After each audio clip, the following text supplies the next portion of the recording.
E aí, pessoal, às vezes você pede um perfil lipídico e você encontra no exame laboratorial, esses aqui são os que são mais solicitados, certo? Só que assim, mesmo tendo 6 variáveis, normalmente dessas 6 só é analisado e interpretado 4 delas. Basicamente o que as pessoas fazem, né? Nossa, meu triglicérides deu alto, meu colesterol deu alto, meu HDL, que é o colesterol bom, deu baixo, meu LDL deu alto, né? E acabam esquecendo de outras variáveis que tem. E assim, pessoal, a meta do vídeo aqui hoje é tentar mostrar alguns cálculos, algumas razões que você consegue obter a partir desses 6 valores para você extrair o máximo de informação. Tem diversas evidências mostrando que você analisar o LDL isoladamente, o triglicérides isoladamente, o colesterol total isoladamente, é muito ruim, é muito péssimo. Estar dentro do valor de referência também não significa que você está bem, que está tudo seguro, tá? Vou mostrar alguns cálculos que você consegue obter a partir desses 6 valores aqui para você incorporar nesse seu dia, extrair o máximo de informação.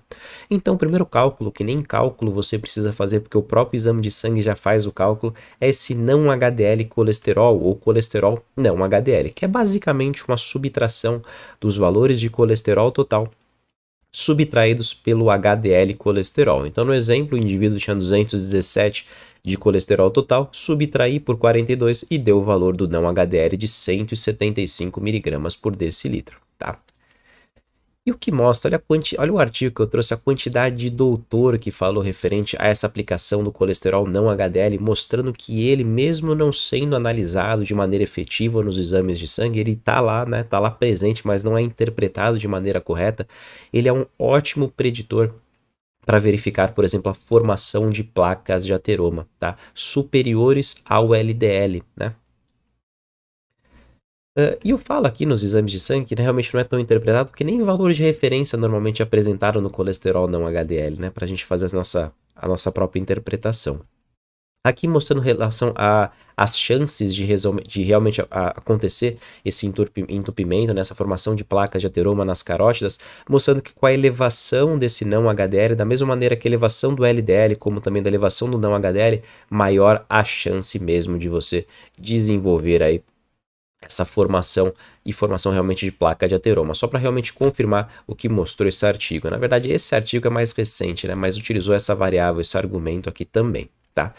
Aqui mostrando que o colesterol não HDL ele é superior ao LDL para verificar, por exemplo, a densidade das moléculas de LDL. Hoje a gente já sabe que o valor de LDL ele realmente não é necessariamente um preditor de doença, o que realmente interfere é o tamanho dela, é a densidade dela, ou seja, quanto menor o tamanho dela, pior a chance. Então, às vezes, isso não é mostrado nos exames de sangue, a não ser que você pega uma apolipoproteína, que seria realmente um dos melhores marcadores, né, o ApoB100. E aqui foi mostrado que quando você analisa o colesterol não HDL com o LDL, a área sob a curva para realmente conseguir identificar essa sensibilidade de formação de LDLs menores foi maior, realmente mostrando que ele é um preditor muito melhor para verificar formação de placas de ateroma, tá?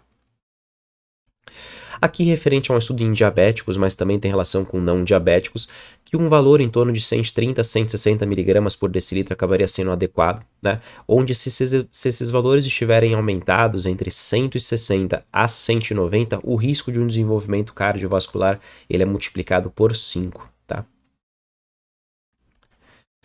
E aqui referente ao quando você tem níveis de triglicérides muito mais aumentados, então acima de 200 até 499, quando você tem níveis de triglicérides muito aumentados, já que é um fator de risco, se você não tem outro fator de risco associado, esse valor de colesterol no HDL poderia estar abaixo de 190, estaria numa zona de segurança, mas se você já tem mais de 2 riscos, já tem um risco mais moderado para alto, seria abaixo de 160, e se você já tem um alto risco, seria interessante esse colesterol não HDL em valores menores do que 130, tá? Então essa é a primeira conta que a gente pode fazer. A próxima conta que a gente pode pegar é pegar esse colesterol total e dividir pelo seu HDL, uma simples divisão. Então, colesterol total dividido pelo HDL. E ele é muito simples, né? Porque o HDL ele é de extrema importância no nosso corpo para fazer realmente essa faxina, essa limpeza, da recolhimento desse colesterol, uma coisa que a gente chama de transporte reverso de colesterol, que ele vai tirando dos tecidos, tirando das lipoproteínas e voltando lá para o seu fígado. Mas também tem efeitos antioxidantes, anti-inflamatórios. Já mostrei em algum vídeo, por exemplo, algumas evidências que o HDL ele consegue proteger o LDL para sofrer esse processo de oxidação. E aqui é muito simples, né? Quando você pega, por exemplo, um colesterol total de 231 e o HDL deu 42, você deu uma razão acima de 5,5 essa divisão de colesterol total dividido pelo HDL. Mas se você pega essa mesma relação de colesterol, ou seja, mantém os 231 e aumenta esse HDL, que seria realmente interessante, essa razão, esse valor acaba diminuindo. Então, mesmo tendo o mesmo colesterol, esse grupo aqui tem um fator de risco mais aumentado para desenvolvimento de alguma doença cardiovascular em comparação a esse grupo. Então é outra divisão que você acaba conseguindo fazer, tá? Aqui foi mostrei com o primeiro cálculo, então, colesterol não HDL, essa evidência mostra aqui que quando a gente compara o colesterol total dividido pelo HDL em relação ao colesterol não HDL, esse marcador aqui de colesterol total dividido pelo HDL, ele é superior e é muito mais sensível em comparação, enquanto o colesterol não HDL é mais sensível do que você analisar só o colesterol total e o LDL, tá? Então aqui eu estou mostrando realmente uma pirâmide que vai se formando de acordo com os níveis de sensibilidade, tá?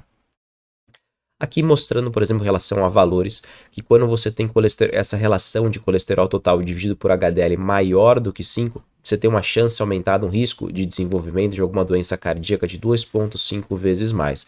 Então aqui você tem, por exemplo, a relação mostrando que quando você tem o LDL abaixo de 130, que seria quase uma zona segura, mas esse colesterol não HDL deu abaixo de 5, você tem um percentual mais baixo de risco, mas quando ele aumenta, maior esse risco. E quando esse colesterol está mais alto, a mesma aplicação. Quando está mais baixo, menos risco, quando está mais alto, maior o risco. Então, o ponto de corte desse estudo acabou sendo 5. Tá? Próximo cálculo que a gente pode fazer, que é basicamente os triglicérides dividido pelo seu HDL. Então, agora não é colesterol total dividido por HDL, são seus triglicérides dividido pelo HDL. Aqui mostrando que, na evidência, seguindo novamente a nossa pirâmide, o colesterol não HDL é inferior ao colesterol total dividido pelo HDL, que também acaba sendo inferior aos triglicérides dividido por HDL. Então, pelos marcadores de sensibilidade que você tem disponível daqueles 6 que são mostrados com uma certa frequência no perfil lipídico, dividir os triglicérides por HDL acabam sendo os mais sensíveis aí para preditor de alguma doença coronariana, né? Para você realmente começar a verificar a formação de placas de ateroma, né? Um exemplo seria a formação de placas de ateroma. Ele é conhecido também como índice aterogênico, tá? Aqui mostrando que quando essa divisão deu maior do que 3, maior o risco de você desenvolver. Aqui foi um estudo feito durante 10 anos, né? Então aqui referente a um valor, eles colocaram que a divisão deveria estar menor do que 3. Entretanto, esse outro artigo aqui mostrou que quando você coloca a partir desse índice aqui, que tem relação, eu até coloquei aqui caso você queira pausar e ler, que quanto maior esse índice, quanto maior a pontuação, mais entupido tá essas artérias, vamos assim dizer, quanto mais severo tá realmente essa sua saúde cardiovascular. E aqui, referente à pontuação, a gente verifica que até 2,44 o risco está muito menor, porque a gente quer esse valor desse índice abaixo de 5. E quando ele sobe para 2,45, esse risco já está muito mais aumentado. Então, realmente, referente ao estudo anterior que aqui falou que o ideal seria abaixo de 3, tem marcadores mais sensíveis falando que talvez seja interessante essa relação estar abaixo de 2,44. Então, basicamente, trago aqui para vocês 3 contas que você consegue executar nesse seu perfil lipídico para tirar o máximo de informação. Então, temos aqui as coisas que você pode analisar singular, né, de uma maneira isolada, mas também você pode utilizar esse marcador não colesterol. Depois você pode utilizar o colesterol dividido pelo HDL e, por último, que acaba sendo o melhor desses outros dois que eu acabei de citando, que são os triglicérides dividido pelo seu HDL. Novamente, existem marcadores mais sensíveis do que realmente você fazer essas relações, como por exemplo a apolipoproteína B, dividido por exemplo pela apolipoproteína A, para você realmente relacionar essa relação de LDL e HDL, mas do que quando a gente tem disponível aqui no perfil lipídico são esses cálculos que você consegue obter. Espero que vocês tenham gostado, eu espero que vocês apliquem isso no dia de vocês. Até o próximo vídeo.